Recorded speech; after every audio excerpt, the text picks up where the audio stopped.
We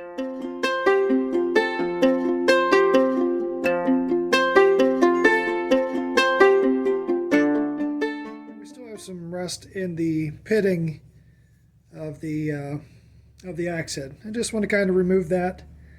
And then after doing some research, I've come to the conclusion of I'm not going to blue the axe head. This will be a functional axe head. This is going to be a used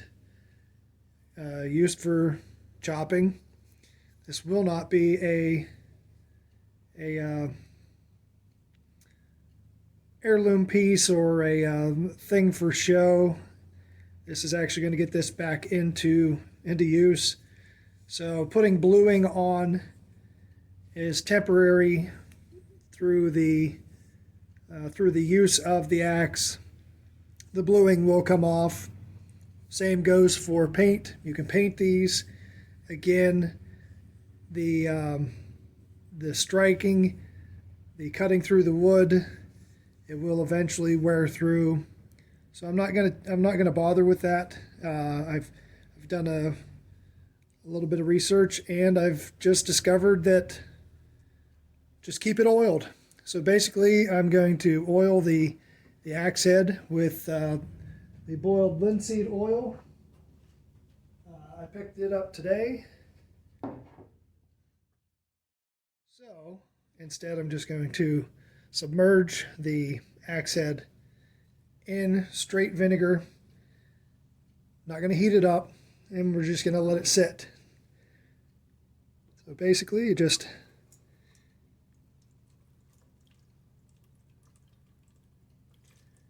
and I'm not too concerned with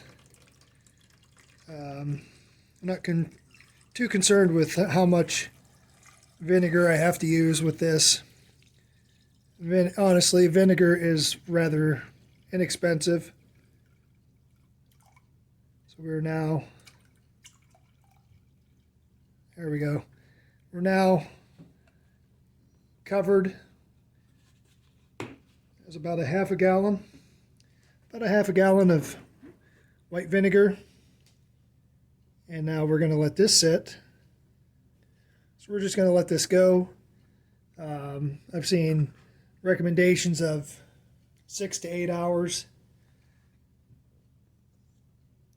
We'll pop back in around 6 hours or so, see what condition we're in. If we need to run longer than that, we will.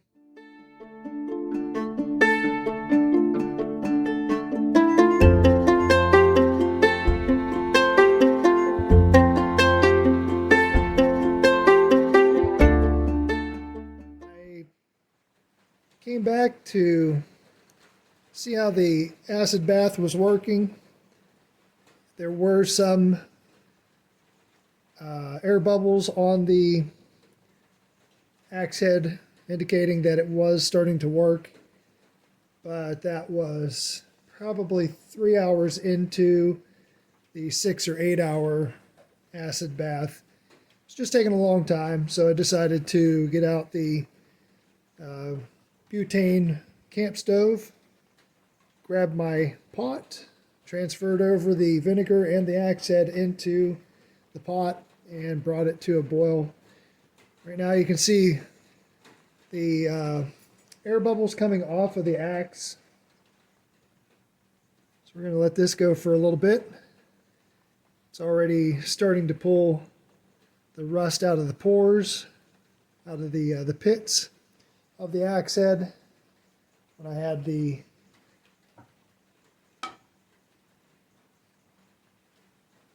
end of the axe up out of the acid, it was already starting to change color.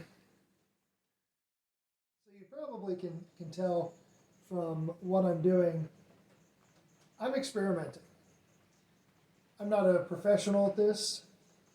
I've gone online and I've looked at a number of sites. I've watched a number of information from like YouTube videos, and I'm for myself, I'm making a educated decision upon what I'm going to do with with what I have. Now, this doesn't mean that you need to do anything that I'm recommending or that I'm showing you. It's upon you. That's the thing. I have to, there's a caveat to everything that I'm doing here.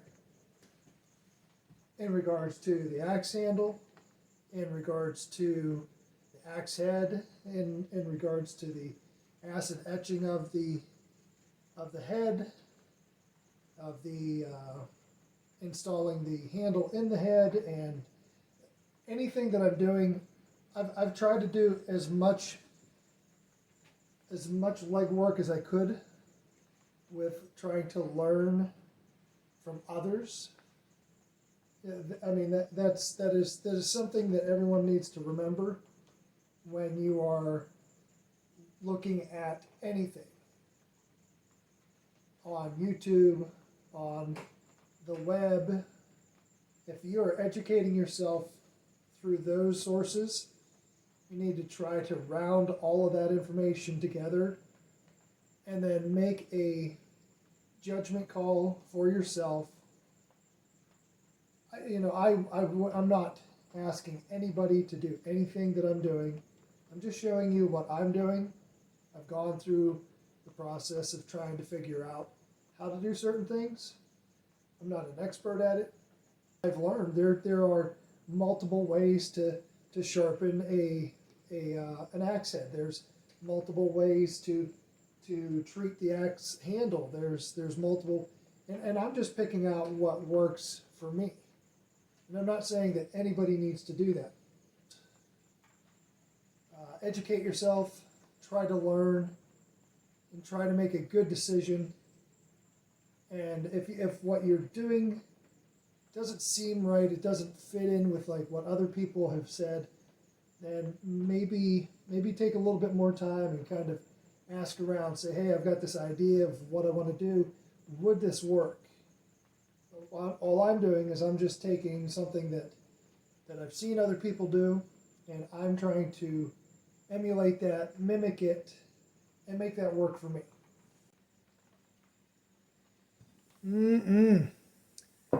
Just like Mom used to make.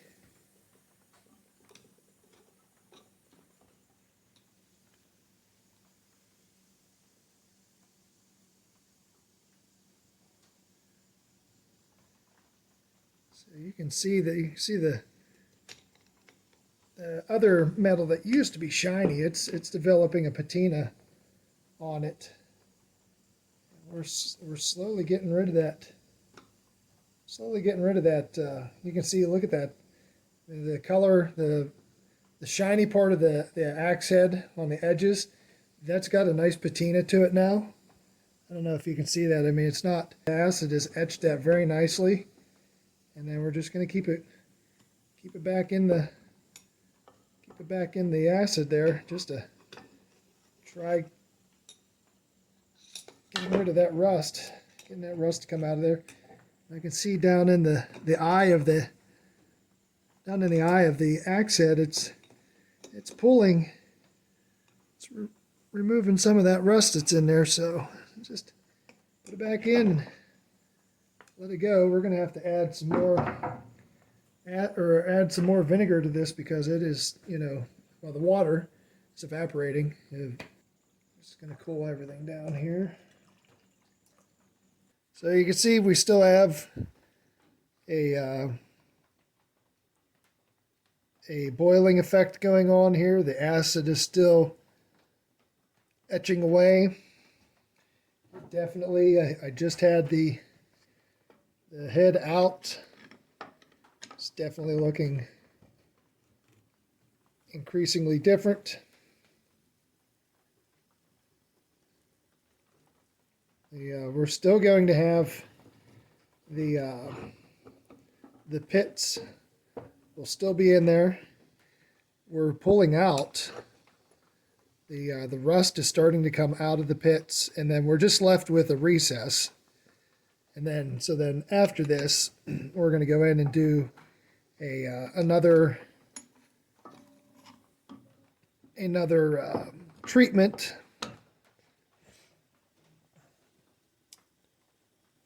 through a different process. we're going to mix up some baking soda, dump this into a baking soda solution, water, baking soda, just to neutralize that acid. And then after that, we're immediately going to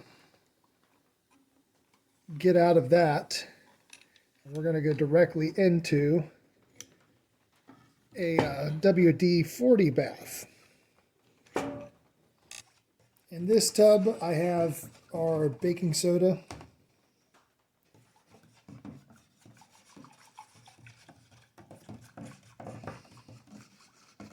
Just trying to mix it up.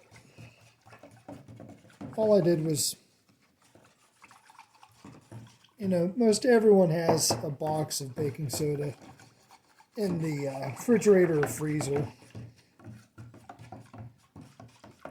You know, they're only good for 30 days. Then pull this axe head out. We're going to go ahead and submerge it into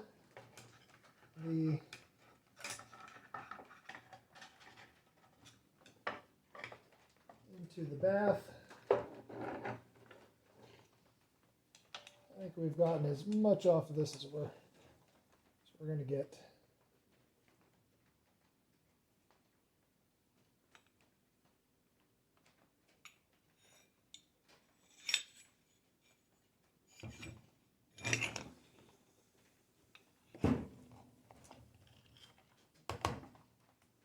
So now the bath of baking soda should end up neutralizing. So there we go. We're going to pull this out. We're going to get this dried off.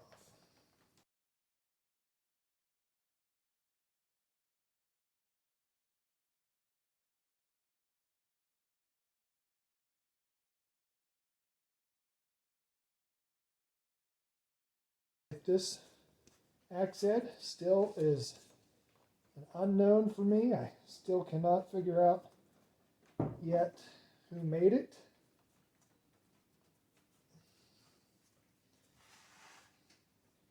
Run the rag through the eye. Pull out the moisture that's inside the eye there as much as we can. Just want to try getting it pretty dried up. This isn't, you know, completely dry. It's close, but it's not quite 100% dry.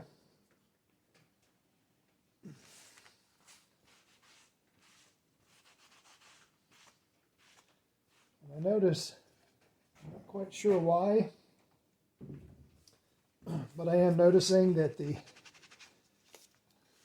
cheeks, the axe up here, has turned a different color than back here. And I don't believe this has anything to do with any sort of annealing or heat treatment. Maybe it does. I don't think so. But you can see how it's changing color. This section is definitely a different color than the other. You know, honestly, I was boiling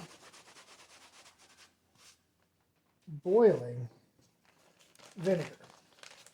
I don't believe in any way that it got to a temperature that it would have caused a problem with the metal. So now WD-40. I'm going to put the WD-40 some in here, in the bag. You got to be careful here because remember we're dealing with an axe that we sharpened or redid the profile on. We still need to do some sharpening, but that still is, you're going to cut through that bag real easy. Actually, let me go ahead and seal this up. I'll try not spilling WD-40 all over the shop. That's at all possible. So we're getting WD-40 all over in the eye. on all the parts of the axe head. Just letting it work in. I have the axe head in the WD-40 for a little bit of time here. I don't need it to be soaking in it for forever.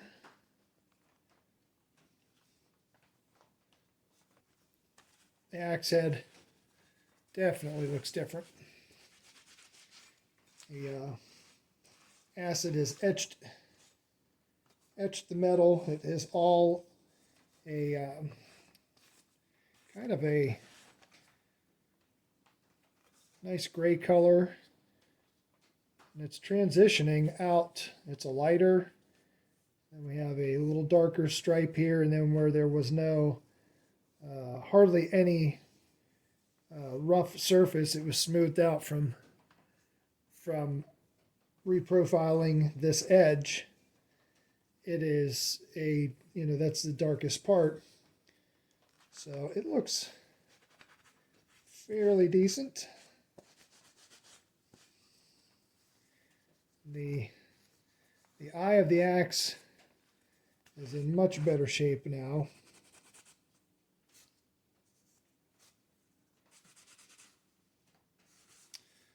I'm a lot happier with the look of the interior of that of the eye. There was a lot of rust in there, and then it was just thrown in a in an old shed. No, wasn't oiled, wasn't protected. Nothing was being done. It just sat basically on the dirt floor for quite a length of time. I couldn't even tell you how many years it had been in there. It had broken at some point, the handle, and that was it. That was the end of its days of working. Hopefully we're going to be not allowing that to be the final life of the axe. We definitely want to try using it more if we can. Now, there's a crack right there. That's where they forged the head together. It's definitely cracks. One crack there and one crack, small little crack here. And then a small little crack right there. I've seen other axes that are still in use that have similar issues.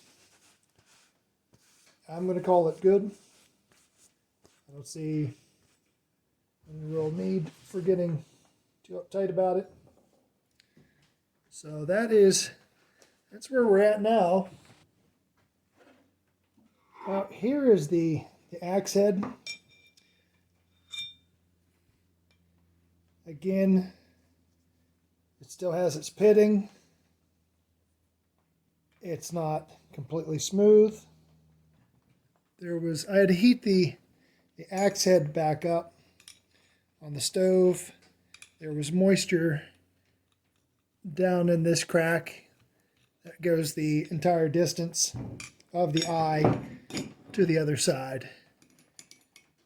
There was moisture in there, so I just heated it up. I pulled it off the fire. I think the highest temperature that I got, even off of this edge here, was about 200 degrees.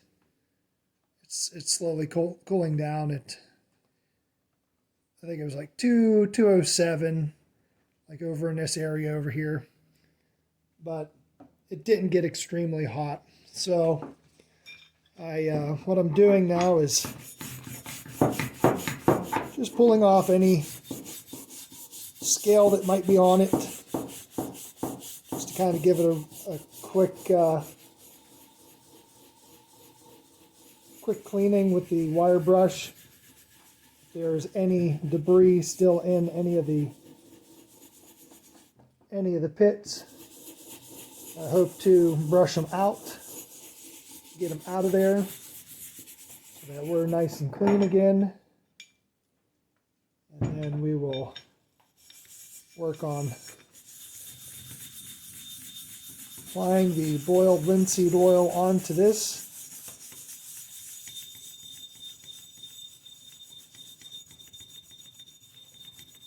And we still have to do, I want to at least get one coat of boiled linseed oil on this before the actual sharpening happens. I'm going to get, one coat on there just to start protecting the metal. You spend enough time working on trying to remove the rust. I want to try making sure we do everything we can to keep it from coming back. So that's going to be the general look of the axe. Like I said, I don't plan on having a shiny, pretty looking axe. I want a work axe. I want an axe that I can take out, chop wood with. And you can see it's clean. It's got a nice profile back on it again. And the edge of the radius of the blade is nice. And then we've got a smoothed out hump on both sides. Right here, this was smoothed down. And then just cleaned up, rounded the edges off the back end. From being smooth is here and up through. Mainly with, this is not a splitting axe. This is a chopping. So we're going to be chopping wood with this. We're not going to be focusing on driving the length of this into wood.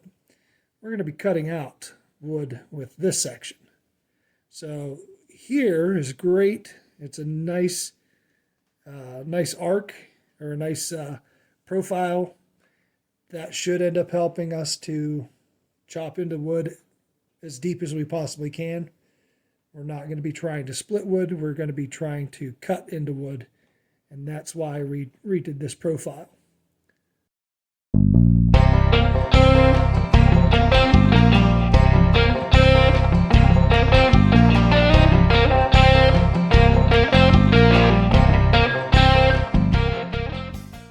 So, we're going to go ahead and apply, and we're going to be careful with our application of it. So here we have boiled linseed oil. You'll see it's a yellowish color. We're going to go ahead and apply it.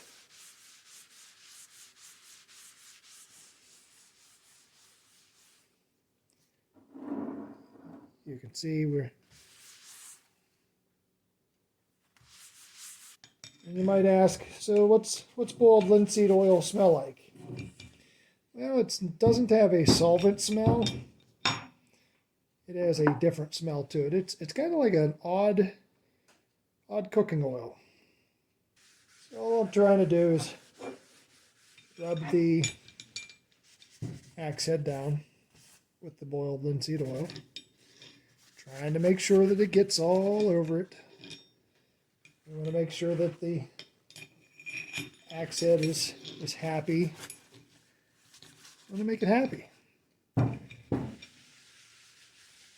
We don't want to have an angry axe head. Okay, so we're putting on different gloves. The other gloves were just not quite enough protection.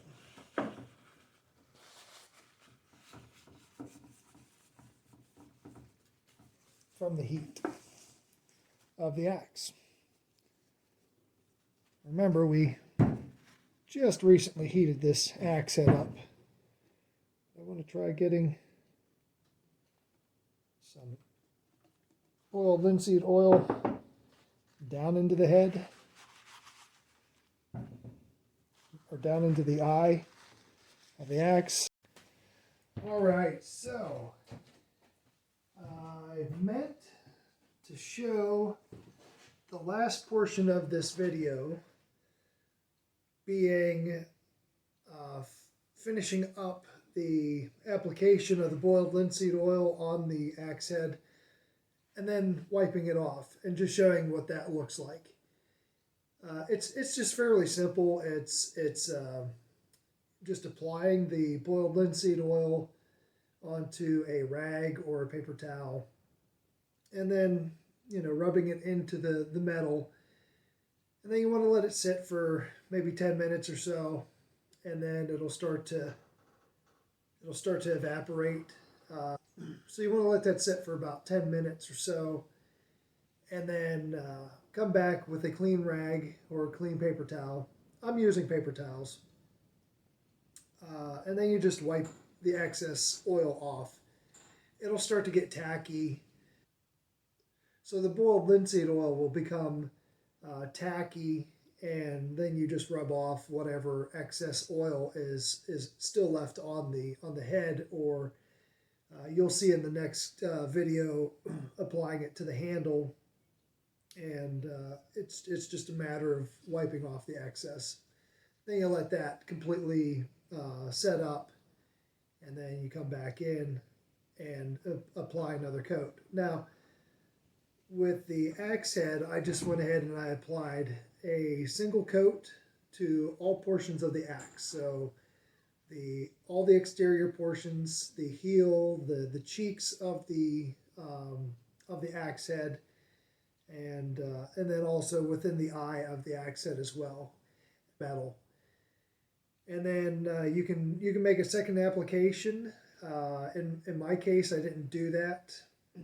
I only did one application of boiled linseed oil after treating it with the vinegar acid and the baking soda, and then also the WD-40 bath. When I got to doing the boiled linseed oil, that was just a single coat, and that was just to put a barrier between any of the humidity that might be in the air, or if the head actually got wet at some point in the shop, then it would have at least one layer of protection from water. But yeah, I meant to do that. I meant to show that portion of the recording. I lost it somewhere, and so I just wanted to make sure to kind of clarify that. So I didn't leave anybody hanging. The axe head did end up getting that one singular coat of boiled linseed oil, and once it sat up for 10 minutes, then I came back in and I wiped it off. As you can see, I've got a new set of files, and so what that means is I'm going to go back to the redoing the profile. I'm gonna touch on that real quick. The axe head has actually been reprofiled a little bit, but I'd like to run the new file on the axe head just to make sure that the profile is good, and then we'll go through and do a sharpening of the axe to get ready to go test it out. Anyhow, I hope you enjoyed the video, and until next time, have a good day.